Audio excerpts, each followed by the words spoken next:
സ്വർഗസ്ഥനായ പിതാവേ, അവിടുത്തെ രാജ്യം വരേണമേ.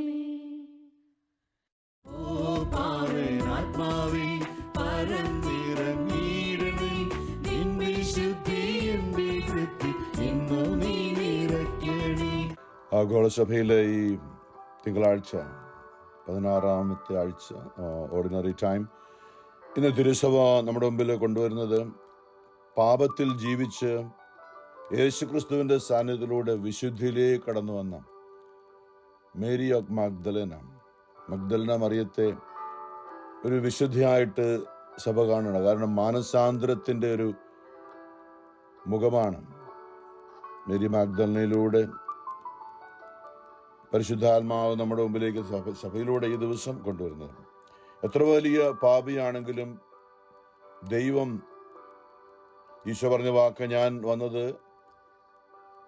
പാപികളെ വിളിക്കാനാണ്, നീതിമാന്മാരെ തേടിയല്ല, പാപികളെ വിളിക്കാനാണ് ഞാൻ വന്നത് എന്ന് പറയുമ്പോൾ, പാപി എന്ന് പറയുമ്പോൾ നമുക്കറിയാം, പലപ്പോഴും കേട്ടിട്ടുണ്ട്, യേശു പാപത്തെ വെറുക്കുകയും പാപിയെ സ്നേഹിക്കുകയും ചെയ്യുന്നു. പാപത്തെ വെറുക്കുകയും പാപിയെ സ്നേഹിക്കുകയും ചെയ്യുന്നു. നമ്മളത് ശരിക്കും അതെന്താണെന്ന് ചിന്തിക്കുകയാണെങ്കിൽ നമുക്കറിയാം, മനുഷ്യൻ 3 തലമാണ്: ശരീരവും മനസ്സും ആത്മാവും. നമ്മൾ അടിസ്ഥാനപരമായിട്ട് ഇപ്പോൾ ചിന്തിക്കുന്നത്, നമ്മൾ ജീവൻ നമുക്ക് ആരംഭിച്ചത് നമ്മുടെ ഉള്ളിലേക്ക്, അമ്മയുടെ ഉദരത്തിൽ നമ്മൾ ഉരുവായ നിമിഷം നമ്മിലേക്ക് ദൈവം തൻ്റെ ചൈതന്യം എന്ന് പറയുമ്പോൾ, നമ്മുടെ ആത്മാവെന്ന് നാം പറയുന്ന ആ ഒരു മേഖല, ദൈവം നമ്മിലേക്ക്, നമ്മളാകുന്ന ആ അണ്ടവും ബീജവും ഒന്നായി തീർന്ന ആ ഫീറ്റസിലേക്ക്, ആ ഭ്രൂണത്തിലേക്ക് ദൈവം തൻ്റെ ചൈതന്യം നിവേശിപ്പിച്ചപ്പോഴാണ് മനുഷ്യന്, ഓരോ മനുഷ്യക്കുഞ്ഞിനും ഗർഭപാത്രത്തിൽ രൂപം ഉണ്ടാകുന്നത്, അല്ലെ ജന്മം തുടിക്കാൻ തുടങ്ങുന്നത്, ജീവൻ വെക്കുന്നത്. ദൈവം ആ ഭ്രൂണത്തിലേക്ക് ദൈവത്തിൻ്റെ ചൈതന്യം, അല്ലെങ്കിൽ എൻ്റെ ആത്മാവെന്ന് പറയും, നമ്മുടെ വ്യക്തിപരമായ ആത്മാവിനെ ദൈവം നിവേശിപ്പിച്ചപ്പോഴാണ് ജീവനുണ്ടായത്. അപ്പം നമ്മൾ മനസ്സിലാക്കേണ്ടത്, നമ്മളുടെ ശരീരവും മനസ്സും യഥാർത്ഥത്തിൽ നമ്മുടെ അപ്പനിൽ നിന്നും അമ്മയിൽ നിന്നും ഒക്കെ കിട്ടിയത്. നമ്മുടെ സ്വഭാവവും നമ്മുടെ സംസാര രീതിയും നമ്മുടെ സ്വരവും, നമ്മളെ കണ്ടാൽ ഒക്കെ നമ്മുടെ അമ്മയെ പോലെ ഇരിക്കുന്നതല്ല, നമ്മുടെ അപ്പനെ പോലെ ഇരിക്കുന്നതൊക്കെ നമ്മൾ പറയാൻ കാരണം നമ്മുടെ ശരീരവും മനസ്സും നമ്മുടെ ബാഹ്യമായ സ്ട്രക്ചറും ഒക്കെ നമ്മുടെ പേരൻസിൽ നിന്നാണ് ഇൻഹെറിറ്റ് ചെയ്തത്. പക്ഷെ നമ്മുടെ ആത്മാവിനെ നമുക്ക് ലഭിച്ചത് ദൈവത്തിൽ നിന്നാണ്. പലപ്പോഴും ചിന്തിച്ചാണ് വചനം, നമ്മൾ സഭാപ്രസംഗൻ 11:5, ഗർഭിണിയുടെ ഉദരത്തിൽ ചൈതന്യം പ്രവേശിക്കുന്നത് എങ്ങനെയെന്ന് ആരും അറിയുന്നില്ല. ഇതുപോലെയാണ് സൃഷ്ടാവായ ദൈവത്തിൻ്റെ ഒരു പ്രവൃത്തിയും ആരും ഗ്രഹിക്കുന്നില്ല എന്ന്. അപ്പം നമ്മുടെ ഉള്ളിലുള്ള ആത്മാവ് എപ്പോഴും, ഒരു കുഞ്ഞ് എപ്പോഴും സ്വന്തം അമ്മയെ തേടുകയാണ് എന്ന് പറഞ്ഞ പോലെ, നമ്മുടെ ആത്മാവ് എപ്പോഴും ദൈവത്തെ തേടുകയാണ്. ദൈവത്തിൻ്റെ കുഞ്ഞെന്ന് വേണേൽ പറയാം നമ്മുടെ ആത്മാവ്. ഇന്ന് ആഗോള സഭയിലെ പ്രതിവചന സങ്കീർത്തനം 63 നിന്നാണ്, ദൈവമേ അവിടുന്നാണ് എൻ്റെ ദൈവം, ഞാൻ അങ്ങയെ തേടുന്നു. ദൈവമേ അവിടുന്നാണ് എൻ്റെ ദൈവം, ഞാൻ അങ്ങയെ തേടുന്നു. എൻ്റെ ആത്മാവ് അങ്ങേക്കായി ദാഹിക്കുന്നു. എൻ്റെ ആത്മാവ് അങ്ങേക്കായി ദാഹിക്കുന്നു. നമ്മുടെ മനസ്സിനും ശരീരത്തിനൊന്നും വലിയ ആഗ്രഹമൊന്നുമില്ല ദൈവത്തോട് ചേർന്ന് നിൽക്കാൻ, അല്ലേ? നമ്മൾ പ്രഭാതത്തിലൊന്ന് പ്രാർത്ഥനയ്ക്കായിട്ട് എഴുന്നേൽക്കണമെങ്കിൽ ശരീരം പറയേ, വേണ്ട, ഇത്ര നാളാ എന്നും തന്നെ പ്രാർത്ഥിക്കുന്നത്, വല്ലപ്പോഴും പോയേ പ്രാർത്ഥിച്ചാൽ പോലെ. മനസ്സും പറയേ, എന്നും അടുത്ത് കുഴപ്പമൊന്നുമില്ല, ഇന്ന് പ്രാർത്ഥിക്കണ്ട. പക്ഷെ നമ്മുടെ ആത്മാവുള്ളിൽ ദാഹിക്കുകയാണ് എന്ന് പറഞ്ഞാൽ, പട്ടിണി കിടക്കുന്ന, വിശന്ന് കരയുന്ന ഒരു കുഞ്ഞിനെ പോലെ എൻ്റെ ആത്മാവ് എൻ്റെ ഉള്ളിൽ ദൈവത്തെ തേടുകയാണ്. ദൈവത്തിൽ നിന്നാണ്, ഒരമ്മയിൽ നിന്നും, കുഞ്ഞ് മുലപ്പാല് കുടിച്ച് വളർന്ന പ്രായത്തിൽ അമ്മയിൽ നിന്നും പാല് കിട്ടിയില്ലെങ്കിൽ ആ കുഞ്ഞിന് വിശപ്പാണ്. ഇതുപോലെയാണ് എൻ്റെ ആത്മാവ് ദൈവത്തിൻ്റെതായതുകൊണ്ട്, ദൈവത്തിന് കിട്ടിയതായതുകൊണ്ട്, എനിക്ക് ദൈവവുമായിട്ട് ബന്ധമില്ലെങ്കിൽ എൻ്റെ ആത്മാവ് പട്ടിണിയിലാണ്. സംഗീതം 42 പറയുന്നുണ്ട്, നീർച്ചാൽ തേടുന്ന മാൻപേടയെ പോലെ ദൈവമേ എൻ്റെ ഹൃദയം എന്ന് പറയുമ്പോൾ, എൻ്റെ ആത്മാവ് അങ്ങയെ തേടുന്നു. എൻ്റെ ഹൃദയം ദൈവത്തിനായി ദാഹിക്കുന്നു. ജീവിക്കുന്ന ദൈവത്തിനു വേണ്ടി തന്നെ എപ്പോഴാണ് എനിക്ക് ദൈവസന്നിധിയിലെത്തി അവിടുത്തെ കാണാൻ കഴിയുക? എപ്പോഴാണ് എനിക്ക് ദൈവസന്നിധിയിലെത്തി അവിടുത്തെ കാണാൻ കഴിയുക? അതെന്റെ ആത്മാവിന്റെ ആഗ്രഹമാണ്. നമുക്ക് സ്വന്തം നമ്മുടെ വീട്ടിലേക്ക് പോകാൻ, നമ്മുടെ അപ്പനെയും അമ്മയും കാണാൻ, പ്രത്യേകിച്ച് അമ്മയെ കാണാനായിട്ടുള്ളൊരു ചിന്ത എപ്പോഴും നമ്മുടെ മനസ്സിലുണ്ട്. അപ്പനെയും അമ്മയൊക്കെ നമ്മുടെ ആത്മാവ് ഈ ലോകത്തിൽ എന്തെല്ലാം ലോകം മുഴുവനും നേടിയാലും ദൈവവുമായിട്ട് അല്ലെങ്കിൽ പരിശുദ്ധാത്മാവ് ഇല്ലെങ്കിൽ നഷ്ടപ്പെട്ടു പോയാൽ എന്തു പ്രയോജനം? നമുക്ക് മനസ്സമാധാനം, നമ്മുടെ ഉള്ളം എപ്പോഴും ദാഹിച്ചു നടക്കും. ഈ പറഞ്ഞു വന്നത്, നമ്മുടെ ശരീരം മനസ്സും ലോകത്തിൻ്റെതായ രീതിയിൽ ഏതെല്ലാം രീതിയിൽ വേണേൽ പാപത്തിന് അടിമത്തിലായിരിക്കുമ്പോഴും നമ്മുടെ ആത്മാവ് എപ്പോഴും ദൈവത്തെ തേടും. എൻ്റെ ആത്മാവിന് പാപം ചെയ്യാൻ വലിയ താല്പര്യമൊന്നുമില്ല. അല്ലെങ്കിൽ ഒരു നമ്മുടെ ഉള്ളിലുള്ള ആത്മാവിന് ദൈവത്തെ പ്രീതിപ്പെടുത്താനാണ് ആഗ്രഹം. കാരണം ദൈവത്തെ തേടുകയാണ്. ദൈവമാണ് എൻ്റെ അപേക്ഷയില, ദൈവമാണ് എൻ്റെ എല്ലാം. ഈ ലോകത്തിലൊന്നും കിട്ടിയില്ലെങ്കിലും എനിക്ക് ദൈവത്തെ മതി എന്ന് പറഞ്ഞ വെള്ളം കിട്ടാൻ ദാഹിക്കുന്ന മാൻപേടയെ പോലെ ദൈവമേ, എൻ്റെ ആത്മാവ് അങ്ങയെ നിരന്തരം തേടുകയാണ്.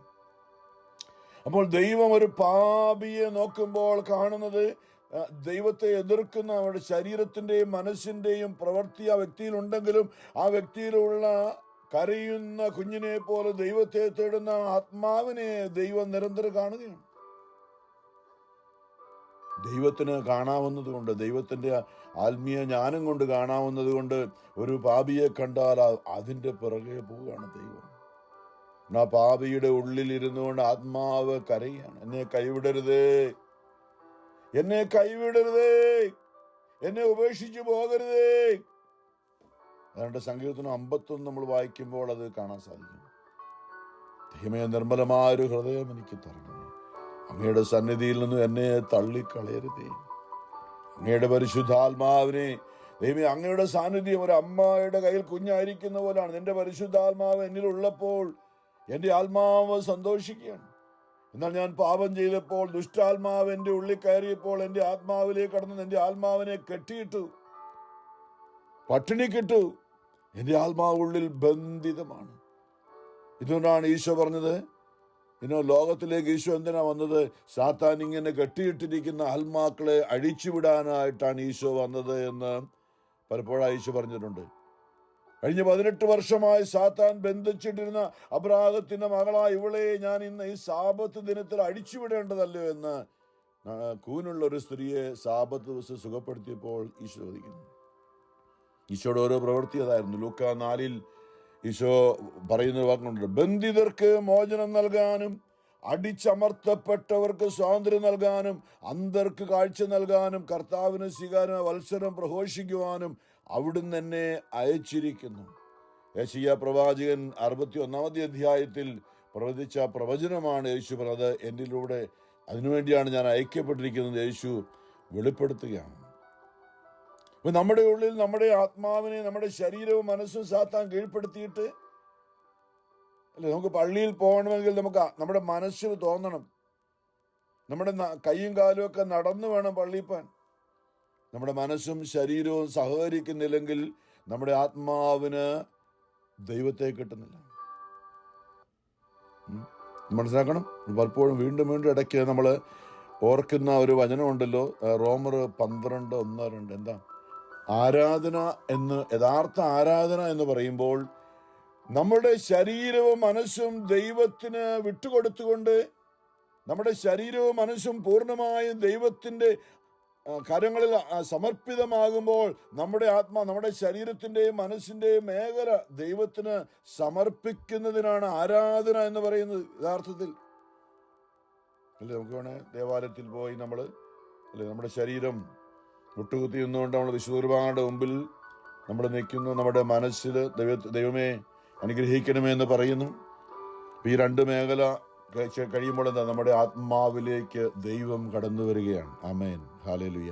അപ്പൊ നമ്മുടെ ആരാധന എന്ന് പറയുന്നത് നമ്മുടെ ഉള്ളിലുള്ള ആത്മാവിന് ദൈവത്തെ കാണാനും ദൈവത്തിൽ ആനന്ദിക്കുവാനുമുള്ള സമയമാണ് ആരാധന.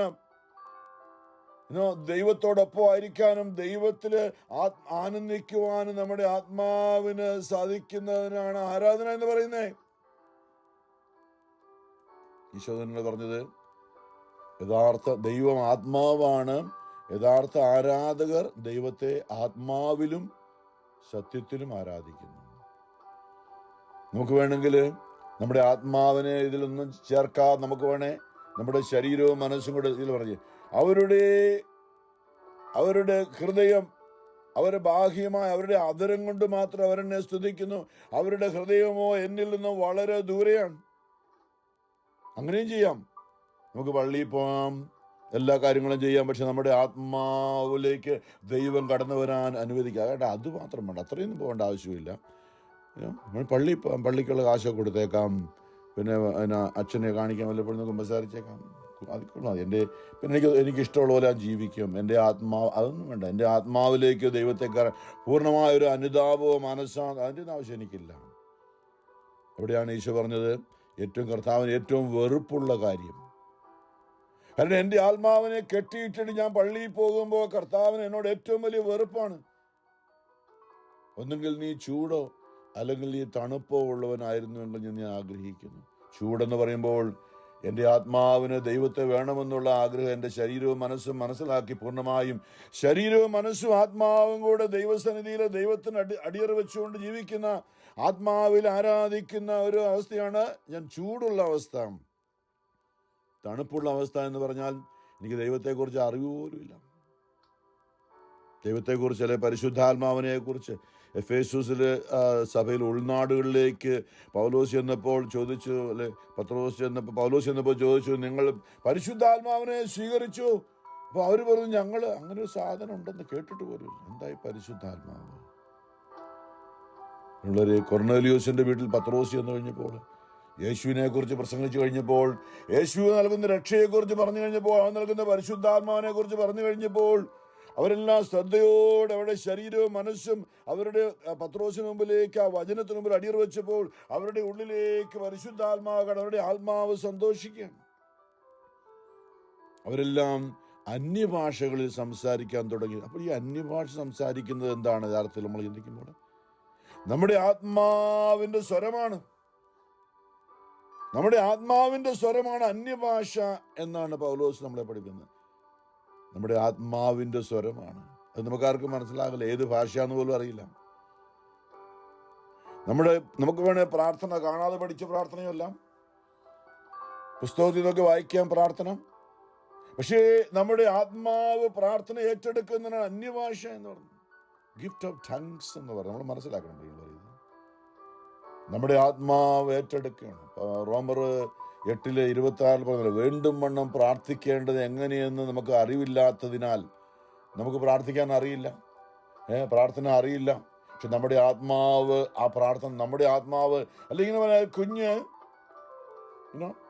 നമ്മുടെ ബേബി സിറ്ററുടെ കയ്യിൽ കുഞ്ഞിനെ ഏൽപ്പിച്ചിട്ട് നമ്മൾ വൈകിട്ട് ജോലി കഴിഞ്ഞ് പിക്ക് ചെയ്യാൻ പോകുമ്പോൾ ആ ബേബി സിറ്ററുടെ കയ്യിലിരുന്നുകൊണ്ട് ആ കുഞ്ഞ് നമ്മളെ ആ മമ്മീ എന്ന് വിളിക്ക് ചാടി വരുന്ന പോലെ ബേബി സിറ്ററുടെ കയ്യിലാണ്, പക്ഷേ നമ്മളെ തേടിയിരിക്കുകയാണ് ആ കുഞ്ഞ്. നമ്മളെ കാണുമ്പോൾ സന്തോഷത്തോടെ ഓടി ഇറങ്ങി വരുന്നത് പോലെ അല്ലേ? സ്കൂളിൽ നിന്ന് പിക്ക് ചെയ്യാൻ ചെല്ലുമ്പോൾ നമ്മളെ കാണുമ്പോൾ ഓടി പേര് നമ്മളെ മമ്മി എന്ന് വിളിച്ച് ഡാഡി എന്ന് വിളിച്ച് ഓടി എത്തുന്നത് പോലെ നമ്മുടെ ശരീരവും മനസ്സും പല രീതിയിൽ ഇങ്ങനെ നമ്മളെ നിയന്ത്രിച്ചു വെച്ചിരിക്കുകയാണ്. ബേബി സിറ്ററെ പോലെ നമ്മൾ ദൈവത്തെ കാണുമ്പോൾ നമ്മുടെ ആത്മാവ് ദൈവവുമായി ഒന്നായി തീരാൻ ചാടി ഇറങ്ങി വരുന്ന ആ ഒരു പ്രാർത്ഥന ചൈതന്യമാണ്. ഞാൻ പറയും ഭാഷാവരം, ഗിഫ്റ്റ് ഓഫ് ടങ്സ്. നമ്മളത് പഠിക്കണം എന്ന് പറയുമ്പോൾ നമ്മളെ മനസ്സിൽ ഞാൻ പറയും ഭാഷാവരം കിട്ടണമെങ്കിൽ ഒന്ന് നമ്മളെല്ലാവരോടും ക്ഷമിക്കണം. അതേക്കുറിച്ച് പലർക്കും അറിയില്ല. നമ്മളിന്ന് ഞാൻ വലിയ പുള്ളിയാണെന്നൊക്കെ പറഞ്ഞിരിക്കുന്നവർക്കൊന്നും നമ്മുടെ ഉള്ളിലെ ആത്മാവിന് ഭാഷാവരം എന്നൊക്കെ പറയുമ്പോൾ കൺഫ്യൂസ്ഡ് ആകണ്ട.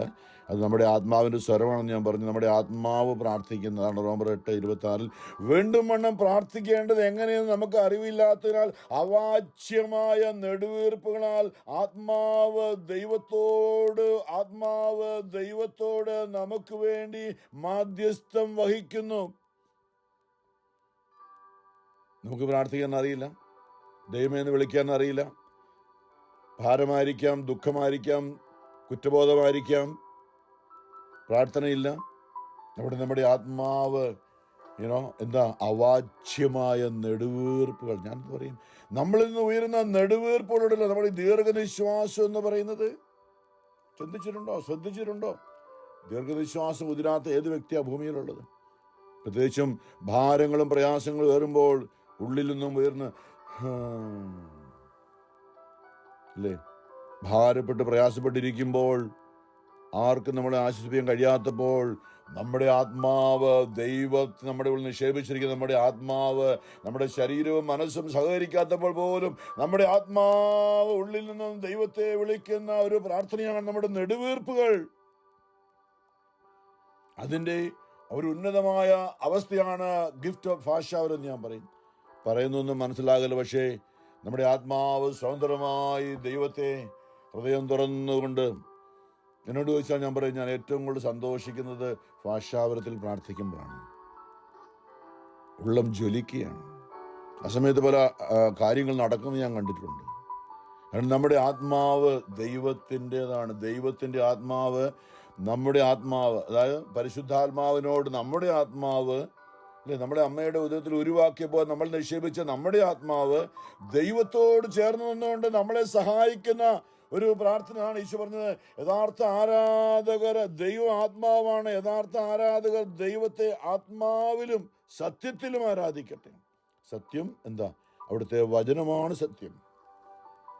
ദൈവത്തിൻ്റെ വചനമാണ് സത്യം. അപ്പൊ ദൈവവചനം അനുസരിച്ചുകൊണ്ട് നമ്മുടെ ജീവിക്കുമ്പോൾ, നമ്മൾ പറഞ്ഞതുപോലെ നമ്മുടെ ഉള്ളം സ്നേഹത്താൽ നിറയുമ്പോൾ, നമ്മുടെ ഉള്ളിലേക്ക് എൻ്റെ വചനങ്ങൾ നിങ്ങളിൽ നിലനിൽക്കുന്നെങ്കിൽ ഈശോ പറഞ്ഞ മേഖല, നമ്മുടെ ഉള്ളിൽ പരിശുദ്ധാത്മാവ് ത്രിത്വിക ദൈവമെന്ന് വസിക്കുമ്പോൾ നമ്മുടെ ആത്മാവ് സന്തോഷിക്കല്ലേ. അമ്മയുടെ കൂടെ ആയിരിക്കുമ്പോൾ കുഞ്ഞിന് എന്ത് സന്തോഷം, ഒരു പ്രയാസമല്ല, ഓടി നടന്ന് കളിക്കുകയാണ്.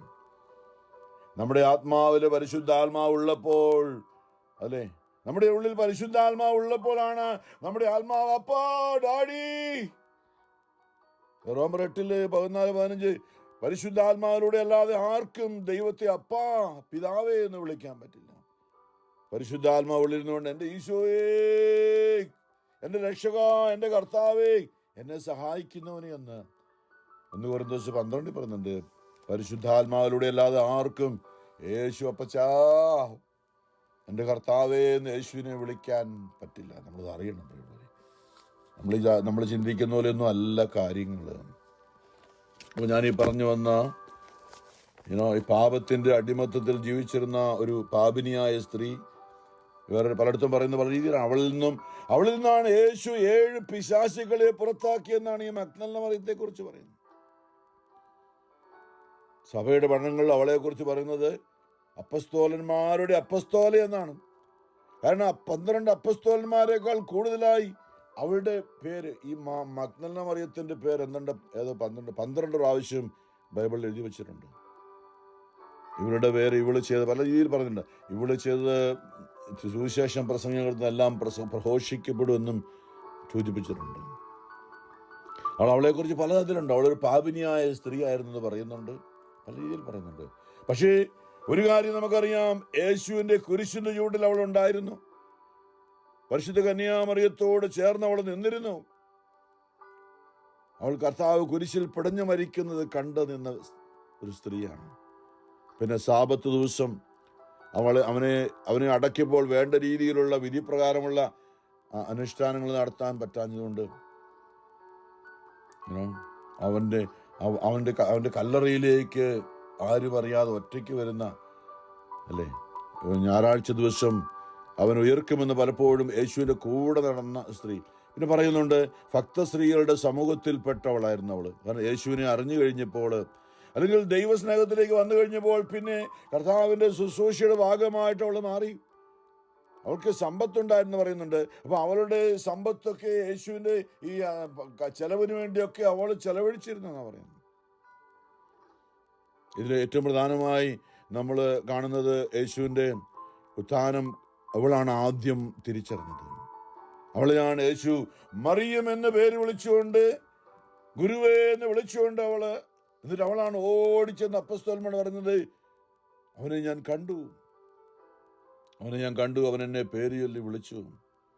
അപ്പോൾ ഇവർക്കത് വിശ്വാസം, ഇവർക്ക് ഇങ്ങനെ ഒരു ഹാലൂസിനേഷൻ ആയിരിക്കാമെന്നൊക്കെ പറയുന്നുണ്ട്. മാവോസിലേക്ക് പോയ ശിഷ്യന്മാരും പറയുന്നുണ്ട്. ചിലരൊക്കെ പറയുന്നു, ചില സ്ത്രീകൾ പറയുന്നു അവർ കണ്ടു അവനെ എന്നൊക്കെ പറയുന്നു. അതിനുള്ളവരെയും യേശുവിന്റെ ഉത്ഥാനം തിരിച്ചറിയാനും വിശ്വസിക്കുവാനും സാധിച്ചവൾ അവളാണ്. അതുകൊണ്ട് സഭ ഇന്ന് അവളെ ഓർക്കുകയാണ്. നമുക്കറിയാം, നമ്മളുടെ മാനുഷികമായ അവസ്ഥയിൽ ക്രിസ്തുവാണ് നമ്മളെ സ്വതന്ത്രനാക്കുന്നത്. പൗലോസ് റോമർ 7 പറയുന്നുള്ളൂ, നമ്മളിൽ ഞാൻ പറഞ്ഞ നമ്മുടെ ആത്മാവിനെ സാത്താൻ നമ്മുടെ ശരീരത്തിന്റെ മനസ്സിന്റെയും പ്രവൃത്തികളെ സാത്താൻ ഇഷ്ടമുള്ള പ്രവൃത്തിയായി തീരുമ്പോൾ നമ്മുടെ ആത്മാവ് ബന്ധിതമാണ്. നമ്മുടെ ആത്മാവിന് ദൈവത്തെ തേടാൻ പറ്റുന്നില്ല. റോമർ 7:14 ഇങ്ങനെ പറയുന്നുണ്ട്, ഞാൻ പാപത്തിന് അടിമയായി വിൽക്കപ്പെട്ട ജഡികനാണ്. ഞാൻ ചെയ്യുന്ന പ്രവൃത്തികൾ തന്നെ എനിക്ക് മനസ്സിലാകുന്നില്ല. എന്തെന്നാൽ ഞാൻ ഇച്ഛിക്കുന്നതല്ല, വെറുക്കുന്നതാണ് ഞാൻ പ്രവർത്തിക്കുന്നത് എന്ന് പറയുമ്പോൾ എൻ്റെ ആത്മാവ് ആഗ്രഹിക്കുന്നുണ്ട് നന്മ ചെയ്യണം, ആരെയും ഉപദ്രവിക്കരുത്, എല്ലാവരെയും സ്നേഹിക്കണം. എനിക്കുള്ള ബന്ധനങ്ങളോ ദുശീലങ്ങളോ മദ്യമോ മയക്കുമരുന്നോ പിന്നെ കണ്ണുകൊണ്ട് കാണുന്ന കാര്യങ്ങളൊക്കെ ഉണ്ടല്ലോ, മോശമായ കാര്യം, അതൊന്നും കാണണ്ട എന്നൊക്കെ എൻ്റെ ആത്മാവ് എൻ്റെ ഉള്ളിലിരുന്നു. കാരണം ആത്മാവ് ദൈവം പരിശുദ്ധനാണ്. ഞാൻ നിങ്ങളുടെ ദൈവമായ കർത്താവ് പരിശുദ്ധനായിരിക്കുന്നത് കൊണ്ട് നിങ്ങൾ എല്ലാ കാര്യങ്ങളിലും പരിശുദ്ധരായിരിക്കുന്ന. ലേവ്യർ 11:44-45 പറഞ്ഞെന്താ? നമ്മുടെ ഉള്ളിലുള്ള ഈ ആത്മാവുമായി ദൈവത്തിന്, നമ്മുടെ ഉള്ളിലുള്ള ആത്മാവിനെ സംരക്ഷിക്കാൻ, പരിചരിക്കാൻ, ആത്മാവിന്റെ ഭക്ഷണം നൽകാൻ ദൈവത്തിന്, ആത്മാവായ ദൈവത്തിന് നമ്മളിൽ ഉണ്ടായിരിക്കണം, നമ്മുടെ ഈ ജീവിതത്തിൽ ഉണ്ടായിരിക്കണം. അപ്പൊ നമ്മൾ പരിശുദ്ധമായിട്ട് നമ്മുടെ ശരീരവും മനസ്സും പരിശുദ്ധമായി, അതാണ് ഞാൻ പറഞ്ഞ ആരാധന. റോമർ 12:1-2 നിങ്ങളുടെ ശരീരങ്ങളെ വിശുദ്ധവും ദൈവത്തിന് പ്രീതികരവുമായ ഒരു ജീവിക്കുന്ന ബലിയായി നിങ്ങളെ സമർപ്പിക്കുവിൻ. നിങ്ങളുടെ മനസ്സിന്റെ നവീകരണം വഴി നിങ്ങൾ രൂപാന്തരപ്പെടുവിൻ. അപ്പോൾ നല്ലതും ദൈവഹിത പ്രകാരം എന്തുള്ളൊന്നും മനസ്സിലാക്കാൻ പറ്റും. അങ്ങനെ നമ്മുടെ ശരീരവും മനസ്സും ദൈവത്തിന് അടിയറ വെച്ച് നമ്മൾ ആരാധനയായി ജീവിക്കുമ്പോൾ, നമ്മുടെ ജീവിതം ഒരു ദൈവ ആരാധനയായി ജീവിക്കുമ്പോൾ നമ്മുടെ ആത്മാവിലേക്ക് ദൈവത്തിന് എപ്പോൾ വേണമെങ്കിലും കടന്നു വരാം. നമ്മുടെ ആത്മാവിനെ പരിചരിക്കാൻ, നമ്മുടെ ആത്മാവിന് ദൈവസ്ഥാനത്തിൽ ആയിരിക്കുവാൻ ഈ ഭൂമിയിൽ ജീവിച്ചിരിക്കുമ്പോൾ തന്നെ നമ്മുടെ ആരാധന, അല്ലെങ്കിൽ ഞാൻ പലപ്പോൾ പറഞ്ഞ വെളിപാട് പുസ്തകം 1 പറഞ്ഞില്ലേ, ഞാൻ കർത്താവിന്റെ ദിനത്തിൽ ആത്മാവിൽ ലയിച്ചിരിക്കേ, എൻ്റെ ശരീരവും മനസ്സും ആത്മാവും ഒന്നായി ഞാൻ ദൈവാത്മാവിൽ ലയിച്ചിരിക്കേ ആണ് എനിക്ക് വെളിപാട് കിട്ടുന്നതെന്ന് യോഹന്നാൻ പറയുന്നുണ്ട്. പാത്മോസ് ഐലൻഡിൽ ഒറ്റയ്ക്കായിരുന്നപ്പോൾ വെളിപാട് പുസ്തകം മുഴുവനും തന്റെ ശരീരവും മനസ്സും ദൈവത്തിന് അടിയറ വെച്ചപ്പോൾ ദൈവം കൊടുത്ത വെളിപ്പെടുത്ത ശരീരവും മനസ്സും കൂടെ അടിയറ വെച്ചപ്പോൾ ഇന്ദ്രിയങ്ങളെ തുറന്നുകൊണ്ട് ദൈവം കാണിച്ചു കൊടുത്ത വെളിപാട് പുസ്തകമാണ്. എഴുതാൻ പറഞ്ഞതെല്ലാം എഴുതി. അനേക വിശുദ്ധരുടെ സംഭവം നമുക്കറിയാം. വിശുദ്ധ ഫൗസ്റ്റീനയുടെ ഡയറി ഇതൊക്കെ ഇന്ന് നടക്കുന്നുണ്ട്. കർത്താവ് നമ്മൾ ചിന്തിക്കുന്നവരല്ല, നമ്മൾ ദൈവത്തിന് മുമ്പിൽ നമ്മുടെ ജീവിതം അടിയറ വെക്കുകയാണെങ്കിൽ, അതായത് ഈ പറഞ്ഞ ഏതാണ്, ഒന്ന് നന്മയും തിന്മയും, പ്രഭാഷകൻ 15:15 നിയമാവർത്തനം 30:15 നമ്മൾ പലപ്പോഴും ചിന്തിച്ചാണ്.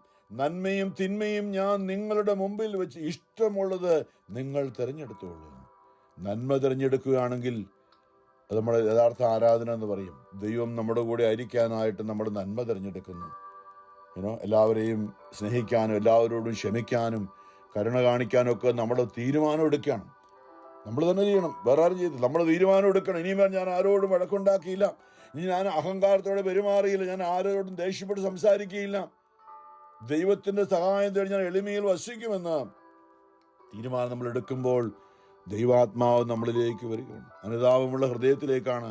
യെശയ്യാ തൻ്റെ പാപങ്ങളെ ഓർത്ത് അനുദപിച്ചപ്പോഴാണ് യെശയ്യായുടെ അധരങ്ങളെ വിശുദ്ധീകരിച്ചുകൊണ്ട്, യെശയ്യായുടെ ജീവിതം മുഴുവനും യെശയ്യായുടെ അധരങ്ങൾ വിശുദ്ധീകരിക്കപ്പെട്ടപ്പോൾ യെശയ്യായുടെ കാതുകൾ തുറക്കപ്പെട്ടു. ദൈവം സംസാരിക്കുന്നത് കേൾക്കാനും, ദൈവത്തോട് ആരാണ് നമുക്ക് വേണ്ടി പോകുക, ആരെയാണ് ഞാൻ അയക്കുകയെന്ന് ദൈവം ചോദിച്ചപ്പോൾ യെശയ്യാ അത് കേട്ടു. അതുവരെ കേട്ടില്ല. അതിനുമുമ്പ് കേട്ടത് മാലാഖമാരുടെ സ്തുതിപ്പ് മാത്രമായിരുന്നു. എന്നാൽ തൻ്റെ പാപകരമായ അവസ്ഥ, എൻ്റെ അധരങ്ങൾ അശുദ്ധമാണ് എന്ന് പറഞ്ഞ് ഹൃദയം തുറന്നുകൊണ്ട് അനുതാപത്തോടെ ഏറ്റുപറഞ്ഞപ്പോൾ ആ മേഖലയിലേക്ക് പരിശുദ്ധാത്മാവ് തൻ്റെ അധരങ്ങളെ സ്പർശിച്ചപ്പോൾ യെശയ്യായുടെ ജീവിതം മുഴുവനും മാറി. അവനൊരു പ്രവാചകനായി തീർന്നു.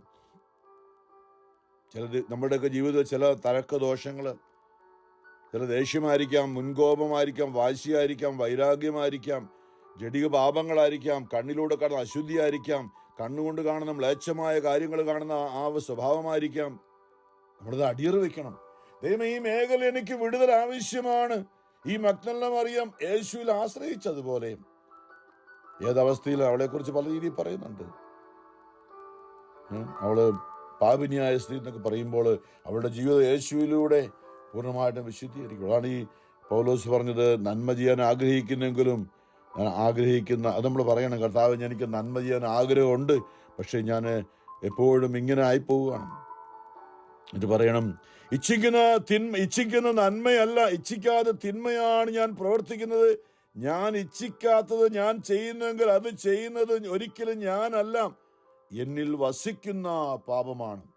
എൻ്റെ ആത്മാവില് ദൈവം വസിക്കേണ്ടതാണ്. എന്നാൽ എൻ്റെ ശരീരവും മനസ്സും എല്ലാം എങ്ങനെ ആയിപ്പോയി?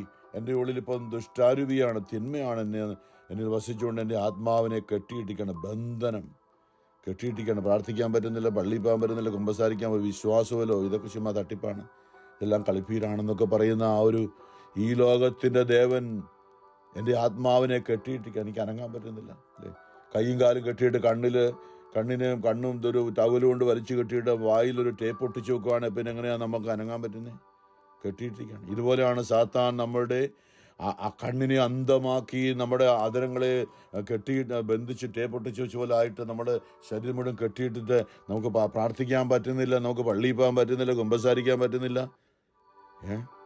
ഇത് സത്യമായ കാര്യമാണ്. എന്നിൽ വസിക്കുന്ന പാപമാണ്. പൗലോസ് പറയാണ്, ഞാൻ ദുർഭകനായ മനുഷ്യൻ, ഈ ശരീരം ഇങ്ങനെ പാപകരമായ നാശത്തിലേക്ക് എന്നെ കൊണ്ടുപോകുന്ന ഈ അവസ്ഥയിൽ നിന്നും എന്നെ ആര് മോചിപ്പിക്കും? ഉത്തരവാദിയുണ്ട്. റോമർ 7:25. നമ്മുടെ കർത്താവായ യേശു ക്രിസ്തു വഴി ദൈവത്തിന് സ്തോത്രം. യേശു ക്രിസ്തു വഴി, അല്ലെ? റോമർ 8 പറയുന്നുണ്ട്, ഇപ്പോൾ യേശു ക്രിസ്തുവിനോട് ഐക്യപ്പെട്ടിരിക്കുന്നവർക്ക് ശിക്ഷാവിധിയിൽ. എന്തെന്നാൽ യേശു ക്രിസ്തുവിലുള്ള ജീവാത്മാവിന്റെ നിയമം, യേശുവിന്റെ ആത്മാവ് എൻ്റെ ഉള്ളിലേക്ക് വന്ന് എന്നെ പാപത്തിന്റെയും മരണത്തിന്റെയും നിയമത്തിൽ നിന്ന്, അല്ലെ ബന്ധനത്തിൽ നിന്ന് സ്വതന്ത്രമാക്കിയിരിക്കുന്നു.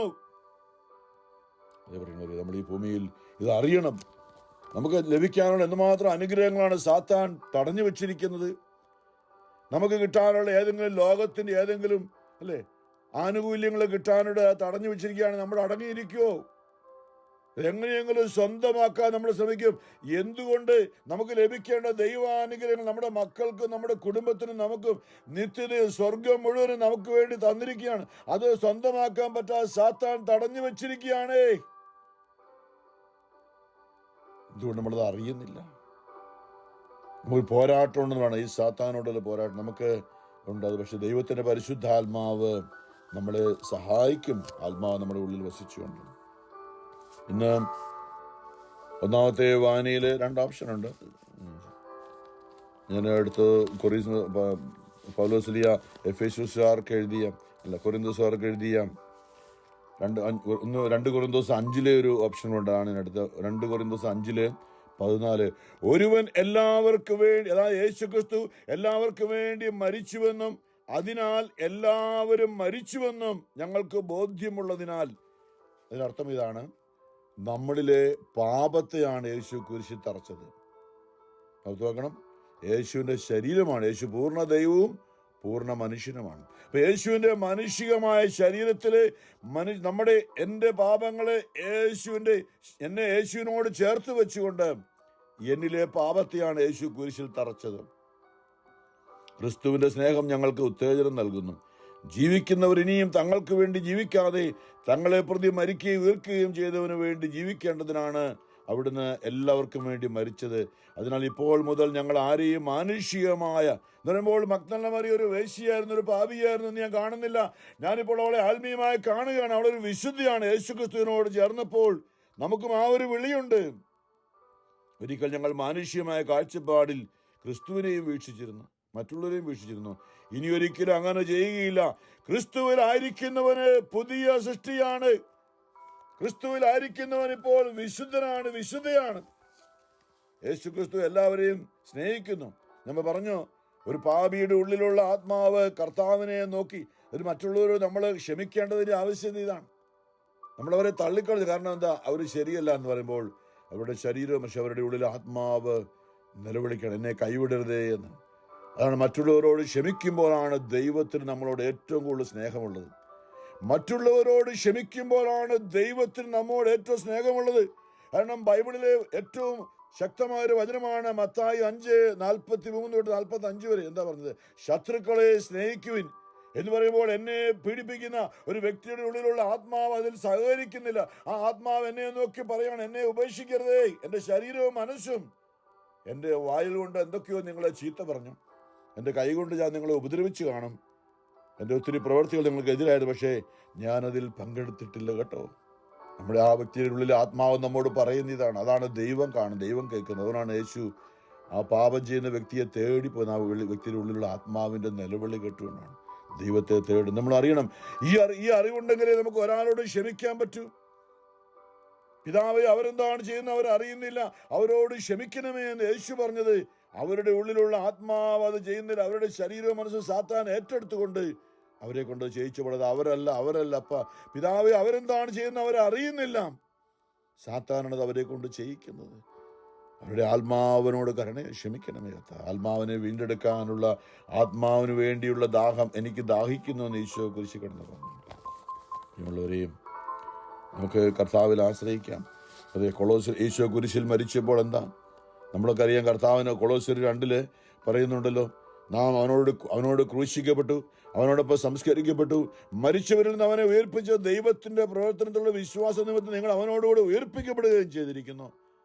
നിങ്ങൾ പാപങ്ങൾ നിമിത്തം മൃതരും ദുർവാസനകളുടെ പരിച്ഛേദനം എന്ന് പറഞ്ഞാൽ ദുർവാസനകൾ നീക്കം ചെയ്യാത്തവരുമായിരുന്നു. ദൈവം നിങ്ങളെ അവനോടുകൂടെ ജീവിപ്പിക്കുകയും നമ്മുടെ എല്ലാ പാപങ്ങളും ക്ഷമിക്കുകയും ചെയ്തു. നമുക്ക് ദോഷകരമായി നിന്ന ദൈവിക കൽപ്പനകളെ നമുക്കെതിരെ നമ്മൾ കൽപ്പന ലംഘിച്ചുകൊണ്ട് നമുക്കെതിരെ വന്ന ശിക്ഷാവിധിയെ അവൻ മായ്ച്ചു കളയും. നമ്മുടെ പാപത്തെ അവയെ കുരിശിൽ തറച്ച് നിഷ്കാസനം ചെയ്യുകയും ചെയ്തു. ആധിപത്യങ്ങളെ, അധികാരങ്ങളെ അവൻ നിരായുധമാക്കി. അവൻ കുരിശിൽ അവയുടെ മേൽ വിജയം ആഘോഷിച്ചുകൊണ്ട് അവയെ പരസ്യമായ അവഹേളന പാത്രങ്ങളാക്കി. പ്രിയമുള്ളവരെ, ഈ മഗ്ദലന മറിയം കർത്താവിന്റെ സാക്ഷിയായി നിന്നതുപോലെ ഈ ഭൂമിയിൽ ആരും, വിശുദ്ധ അഗസ്തീനോസ് നമുക്കറിയാം, എത്രയോ പാപത്തിൽ മുഴുകി ജീവിച്ച എത്രയോ പേരാണ് വിശുദ്ധരായെന്ന സഭയിലുള്ളത്. ഞാനും നിങ്ങളും പാപികളായി നമ്മളെ തേടി വന്ന പരിശുദ്ധ അമ്മ ജപമാലയിൽ നമ്മൾ പാപികളായ ഞങ്ങൾക്ക് വേണ്ടി എന്ന് പറയുമ്പോൾ പാപത്തിലാണ്, പക്ഷേ ഞങ്ങളുടെ ഉള്ളിലുള്ള ആത്മാവിനെ തേടി വന്ന പാപികളായ ഞങ്ങൾക്ക് വേണ്ടി ഇപ്പോഴും, പ്രത്യേകിച്ച് ഞങ്ങളുടെ മരണസമയത്തും തമ്പുരാനോട് അപേക്ഷിക്കണമേ. ഈ ലോകത്തിൽ നിന്ന് മരിച്ചു പോകുന്ന സമയത്തെങ്കിലും എൻ്റെ ആത്മാവിന് ദൈവത്തെ അറിയാനുള്ള കൃപ തരണമേ എന്നാണ്, അവൻ്റെ വചനം പാലിക്കാനുള്ള കൃപ തരണം. ഇതാണ് പരിശുദ്ധ അമ്മയ്ക്ക്, ഇതാണ് നമ്മൾ ചോദിക്കുന്നത്. ശത്രുക്കളെ സ്നേഹിക്കുവിൻ, നിങ്ങളെ പീഡിപ്പിക്കുന്നവർക്ക് വേണ്ടി പ്രാർത്ഥിക്കുവിൻ. എന്താ? നമ്മളെ വേദനിപ്പിച്ച വ്യക്തിയുണ്ടല്ലോ, അവരുടെ ഉള്ളിൽ ഒരു ആത്മാവുണ്ട്. കർത്താവേ, അവരുടെ ആത്മാവ് നഷ്ടപ്പെട്ടു പോകാൻ ഇടയാകരുതേ. ഇതാണ് നിങ്ങളെ പീഡിപ്പിക്കുന്നവർക്ക് വേണ്ടിയുള്ള പ്രാർത്ഥന. നിങ്ങളെ ശപിക്കുന്നവരെ ശപിക്കരുത്, അവരെ അനുഗ്രഹിക്കുവിൻ. എന്നെ ചീത്ത പറഞ്ഞ് എന്നെ ഉപദ്രവിച്ച വ്യക്തിയുണ്ടല്ലോ, അവരുടെ ശരീരവും മനസ്സും കൊണ്ട് ഒരു പാപം ചെയ്തു, പക്ഷെ അവരുടെ ഉള്ളിലെ ആത്മാവ് ഒരിക്കലും അതിൽ പങ്കെടുത്തിട്ടില്ല. ആ ആത്മാവ് ദൈവത്തിൻ്റെതാണ്, ദൈവത്തെ തേടി കരയുന്ന ഒരു ആത്മാവാണ്. അതുകൊണ്ട് അവരെ ഞാൻ അനുഗ്രഹിക്കും. ദൈവമേ, അങ്ങയുടെ പരിശുദ്ധാത്മാവ് കൊണ്ട് അവരെ നിറയ്ക്കണമേ.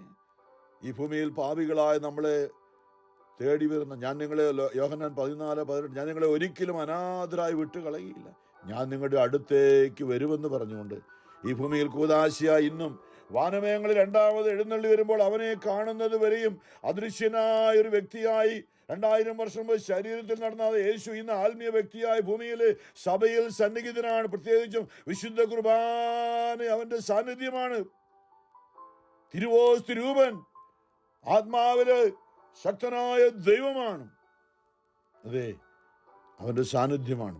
പരിശുദ്ധ പരമാം ദിവ്യകാരുണ്യനാഥനായ ഈശോയ്ക്ക് എന്നേരവും ആരാധനയും സ്തുതിയും പുകഴ്ചയും ഉണ്ടായിരിക്കട്ടെ.